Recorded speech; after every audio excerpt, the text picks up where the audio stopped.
امن و راحت کی ضمانت ہے پیام مصطفیٰ، پیار کا صلح کا وہ پیمبر امن کا۔ السلام علیکم ورحمۃ اللہ وبرکاتہ۔ الحمدللہ وحدہ والصلاة والسلام علی من لا نبی بعدہ، اما بعد فاعوذ باللہ السمیع العلیم من الشیطان الرجیم من ہمزہ ونفخہ ونفثہ، بسم اللہ الرحمن الرحیم۔ وما ارسلناک الا رحمۃ للعالمین۔ پیغمبر امن جناب محمد الرسول اللہ صلی اللہ علیہ وآلہ وسلم کی حیات طیبہ کے دو دور ہیں۔ قیام امن کے حوالے سے وہ دونوں دور اپنے اندر ایسی خصوصیات رکھتے ہیں جو بہت اہمیت کی حامل ہیں۔ آپ صلی اللہ علیہ وسلم کا پہلا دور مکی دور ہے اور دوسرا دور آپ کی حیات طیبہ کا مدنی دور ہے۔ مکی دور پھر اس کو ہم دو حصوں میں تقسیم کر سکتے ہیں۔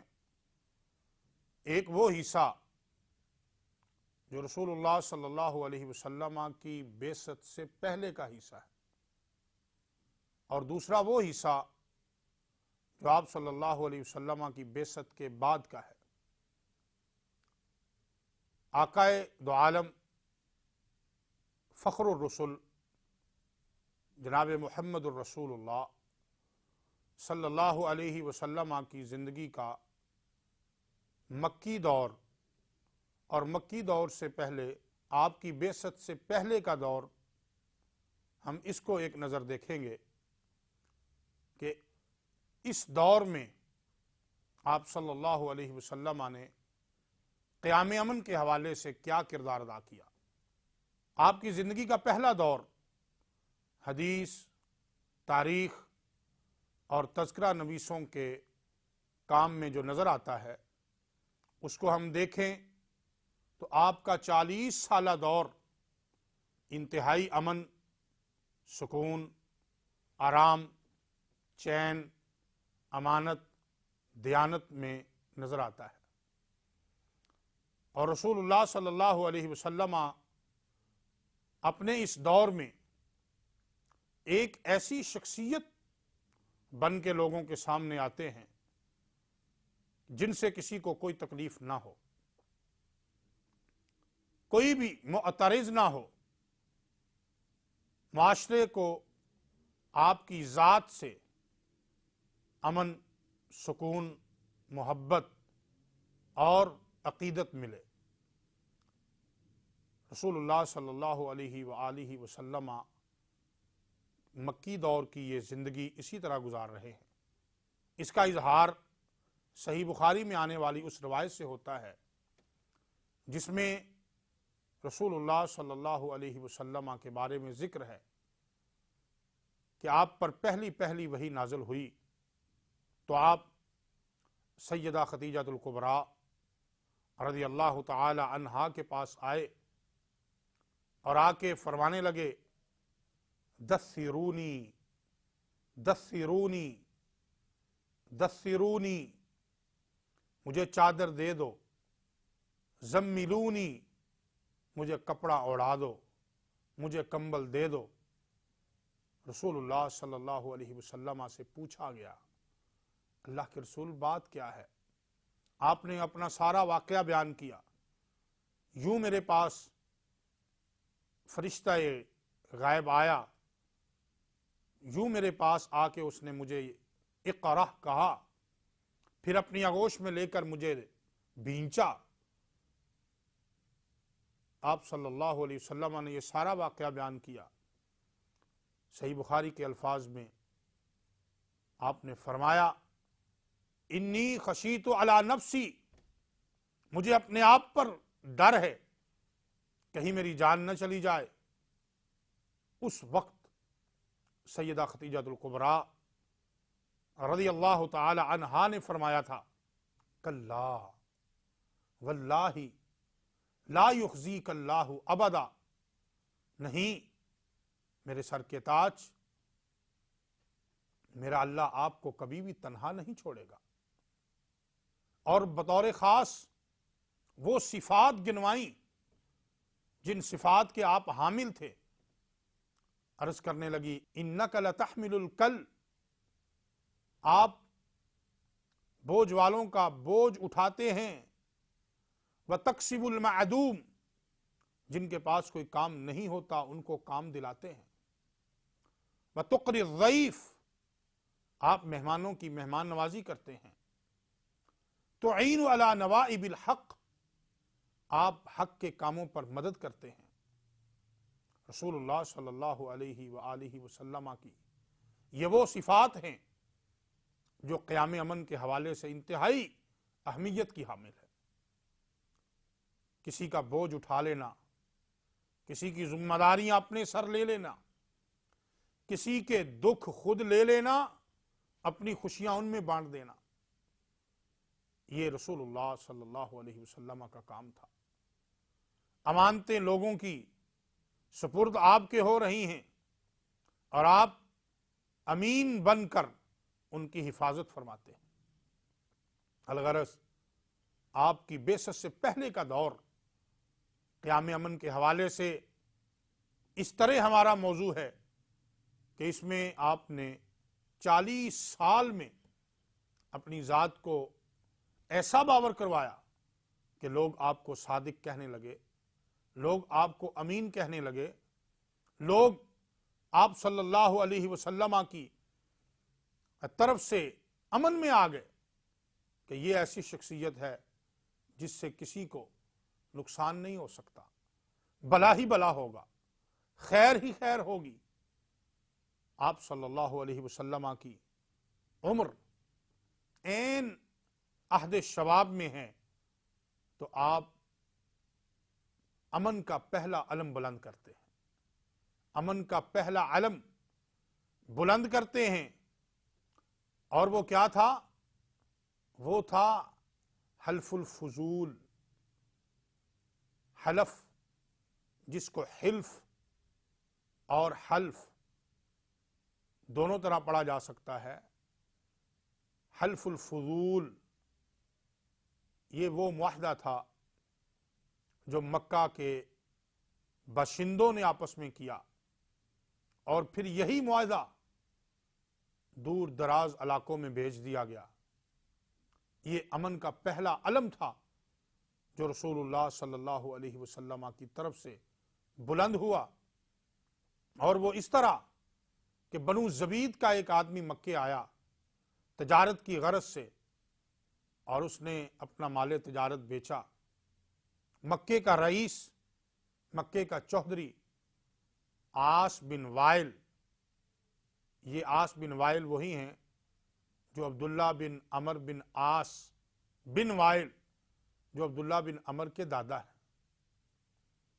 تو عبداللہ ابن عمر بن عاص بن وائل، یہ سلسلہ نسب ایک صحابی کا ہے، لیکن ان کے سلسلہ نسب میں عاص نامی آدمی، عاص بن وائل، یہ وہ شخصیت ہیں جو مکہ کے بہت بڑے چودھری تھے، لیکن بنو زبید کے اس آدمی سے انہوں نے مال خریدا، پیسے دینے سے انکار کر دیا۔ بنو زبید کا وہ آدمی بیت اللہ میں آیا، وہاں پر آ کے چودھریوں کو کہا کہ میری امداد فرمائیں، داد رسی کریں، فریاد رسی کریں، عاص بن وائل میرے پیسے نہیں دے رہا، اس نے سامان تجارت تو لے لی ہے لیکن مجھے اس کی قیمت ادا نہیں کر رہا۔ رسول اللہ صلی اللہ علیہ وسلم کا عین عہد شباب ہے، اس نے مکہ کے چودھریوں کو آ کے کہا، فریاد کی کہ میرا مال لے کے دو،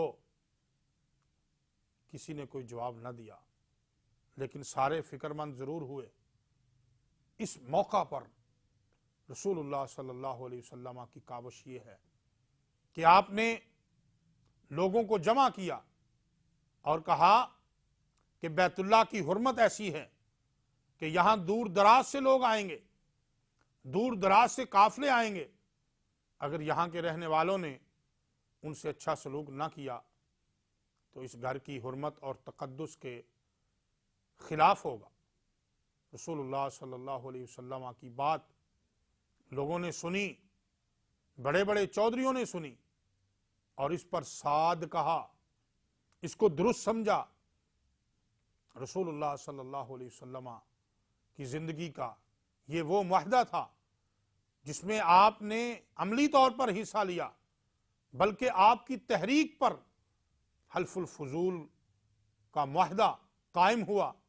آپ صلی اللہ علیہ وسلم اپنے مکی دور تو مکی دور ہے، مدنی دور میں فرمایا کرتے تھے کہ مجھے وہ معاہدہ اس قدر عزیز تھا کہ آج بھی اگر کوئی مجھ سے اس طرح کا کوئی معاہدہ کرے تو میں وہ معاہدہ کرنے کے لیے تیار ہوں۔ اور آپ نے فرمایا کہ میرے نزدیک اس عہد کی اتنی اہمیت ہے کہ اگر کوئی شخص آج بھی مجھے اس معاہدے کے عوض میں سرخ اونٹ بھی دے دے تو میں سرخ اونٹ بھی لینا پسند نہیں کروں گا۔ وہ معاہدہ بڑی اہمیت کا حامل معاہدہ ہے جس کے تحت مکہ والوں پر یہ لازم کر دیا گیا کہ کوئی مکی باہر سے آنے والے تاجر کا مال بغیر عوض کے نہیں خرید سکتا۔ عوض دے گا تو مال لے گا، قیمت ادا کرے گا تو مال لے گا۔ کوئی بھی فریادی فریاد لے کر آئے گا تو اس کی فریاد پوری کی جائے گی۔ کوئی بھی داد رسی کے لیے آئے گا اس کی بات سنی جائے گی۔ کسی پر ظلم و زیادتی نہیں ہوگی، کسی پر ایسی بات نہیں آئے گی جو اس کی عزت نفس کے خلاف ہو۔ یہ معاہدہ رسول اللہ صلی اللہ علیہ وسلم کی طرف سے قیام امن کے لیے پہلا معاہدہ تھا جس نے آپ صلی اللہ علیہ وسلم کے افکار کو، آپ کی تعلیمات، آپ کی ذات سے جو مترشح ہوتی تھی ان کو عام کر دیا۔ اور آپ صلی اللہ علیہ وسلم نے امن کا دوسرا علم بلند اس وقت کیا جب آپ کی عمر 35 سال ہو گئی، 35 برس کے ہیں۔ مکہ کے لوگ بیت اللہ الحرام کی تعمیر کرنا چاہتے ہیں، اور اس وقت بیت اللہ الحرام میں تعمیر ہوئی، چندہ جمع کیا گیا، حجر اسود اپنی جگہ پر نصب کرنے کی باری آئی۔ ہر قبیلہ یہ کہہ رہا ہے حجر اسود میں نصب کروں گا، دوسرا قبیلہ کہتا ہے نہیں میں کروں گا، تیسرے قبیلے کا سردار کہتا ہے میرا حق بنتا ہے۔ قبائل باہم دیگر ایک دوسرے پر اعتراض کرنے لگے، قبائل اپنے آپ کو زیادہ حقدار سمجھنے لگے۔ رسول اللہ صلی اللہ علیہ وسلم کی طرف سے امن کا دوسرا علم بلند ہوتا ہے اس موقع پر، حجر اسود کی تنصیب پر۔ انہی میں سے ایک بوڑھے آدمی نے کہا کہ ایسا کرو، لڑنے کی ضرورت نہیں ہے، یہ اللہ کے گھر کا معاملہ ہے، بیت اللہ الحرام کا، حرمت اور تقدس والے گھر کا۔ ایسا کرتے ہیں کہ کل صبح جو سب سے پہلے اس گھر میں داخل ہوگا، جو وہ فیصلہ کرے وہ سب کو قبول ہونا چاہیے۔ اب نظریں لگی ہوئی ہیں صبح کے وقت، لیکن اللہ کا کرنا کیا ہوا کہ سب سے پہلے جو بیت اللہ الحرام میں آئے وہ کوئی اور نہیں، وہی تھے جنہیں اس وقت کے لوگ صادق بھی کہتے، امین بھی کہتے، سچا بھی کہتے، امن والا بھی کہتے، امانت والا بھی، دیانت والا بھی کہتے۔ رسول اللہ صلی اللہ علیہ وآلہ وسلم ابھی بعثت نہیں ملی، تشریف لائے، لوگوں نے معاملہ رکھا، اور آپ نے ایسی خوش اسلوبی سے اس کو حل کیا کہ رہتی دنیا تک کے لیے ثابت ہو گیا کہ ایسا ہوتا ہے پیغمبر امن۔ آپ صلی اللہ علیہ وسلم کو جب کہا گیا کہ فیصلہ آپ نے کرنا ہے، آپ نے فرمایا ایک چادر منگوائی جائے۔ بڑا کپڑا آیا، آپ نے اپنے ہاتھوں سے حجر اسود کو اٹھا کے اس میں رکھا. فرمایا ہر قبیلے کا سردار کنارے پکڑے گا, کنارے پکڑ کے اس جگہ لے جائے گا جہاں پر اس کو نصب ہونا ہے. ایسا ہی ہوا. ہر قبیلے کا سردار یہ سمجھتا ہے بیت اللہ کی تعمیر میں میرا حصہ تھا, حجر اسود کی تنصیب میں بھی میرا حصہ ہے. ایسے اٹھایا ہوا ہے, لے کے جا رہے ہیں. رسول اللہ صلی اللہ علیہ وسلم فرماتے ہیں کوئی قبیلہ پیچھے نہ رہے, کوئی قبیلہ اس کا سردار پیچھے نہ رہ جائے. ہر قبیلے کا سردار آیا اور کپڑے کے کنارے کو پکڑا, سب نے حجر اسود کو اٹھایا, اس کی تنصیب کی جگہ پر لے گئے. رسول اللہ صلی اللہ علیہ وآلہ وسلم, بلکہ میں یہاں پر لفظ کہوں گا پیغمبر امن کا, کہ پیغمبر امن آئے اور پھر اپنے دست مبارک سے حجر اسود کو اٹھایا اور اس کی جگہ جہاں اس کی تنصیب تھی وہاں رکھ دیا. اس طرح سارے قبیلے خوش ہو گئے. ہر ایک اپنے آپ میں یہ سمجھنے لگا کہ حجر اسود تو میں نے رکھا ہے, اور واقعی رکھا تو سب نے ہی تھا, اٹھایا تو سب نے ہی تھا. رسول اللہ صلی اللہ علیہ وسلم نے حجر اسود کی تنصیب میں عرب میں ہونے والی جو قتل و غارت تھی اس کو ختم کر دیا. جو اختلاف پڑنے تھے, جو لڑائیاں ہونی تھی, جو قتل و غارت گری کا بازار گرم ہونا تھا, آپ کی ایک حکمت عملی سے وہ سارے کا سارا ختم ہو گیا. لوگ محبت, پیار, الفت, عقیدت, شائفتگی, شفتگی, آرام, سکون, امن سے رہنے لگے, اور سارے شاداں و فرحاں تھے کہ کیسی حکمت عملی اپنائی گئی. محترم ناظرین, آپ نے دیکھا کہ پہلا علم بلند کیا, پھر امن کا دوسرا علم بلند کیا, اور پھر مزید رہنمائی کے لیے جب آپ کی عمر 40 کے پاس پہنچی تو رسول اللہ صلی اللہ علیہ وآلہ وسلم کو تنہائی محبوب ہونے لگی. آپ غار حرا میں چلے جاتے اور وہاں پر آپ صلی اللہ علیہ وسلم کئی دن تک عبادت کرتے رہتے. اسلوب امن کی تلاش میں غار حرا میں جا رہے ہیں رسول اللہ صلی اللہ علیہ وآلہ وسلم, اور صحیح بخاری کے الفاظ کے مطابق کئی راتوں کا کھانا, کئی دنوں کی خوراک رسول اللہ صلی اللہ علیہ وآلہ وسلم لے جاتے اور غار میں ذکر و فکر میں رہتے, اللہ تعالیٰ کی آیات میں غور کرتے, زمین و آسمان میں غور و فکر کرتے رہتے. اور پھر ایک وقت آیا کئی دنوں کے بعد زمین والوں سے آسمان والوں کا رابطہ ہوا.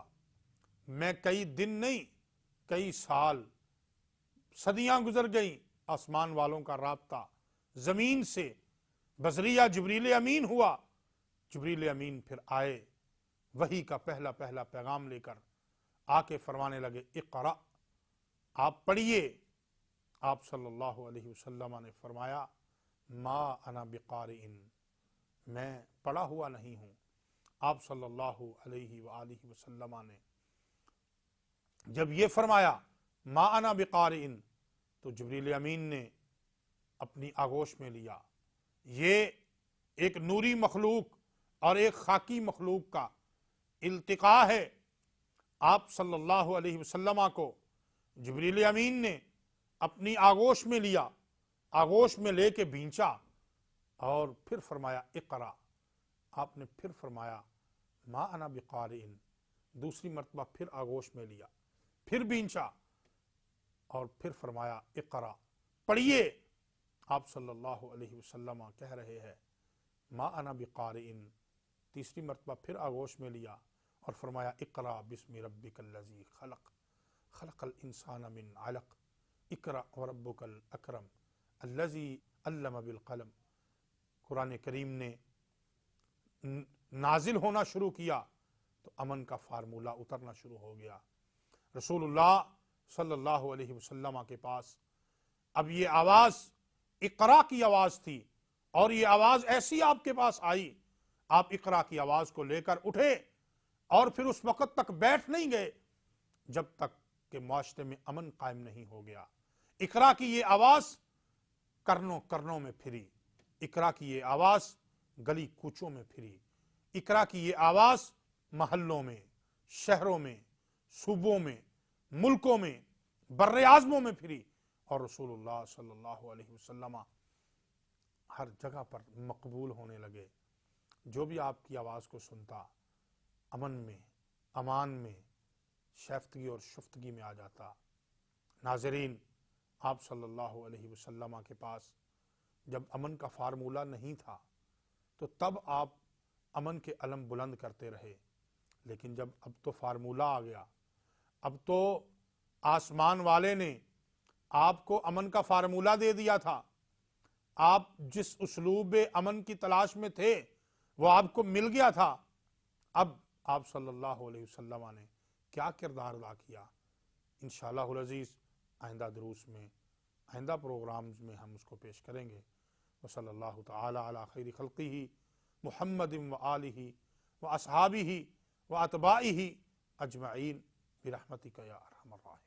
الفت و مہر و مروت سے دلوں کو جوڑ دے، رحم دل اتنا کہ جانی دشمنوں کو چھوڑ دے، رحم دل اتنا کہ جانی دشمنوں کو چھوڑ دے۔ امن و راحت کی ضمانت ہے پیام مصطفیٰ، پیار کا صلح کا وہ پیمبر امن کا۔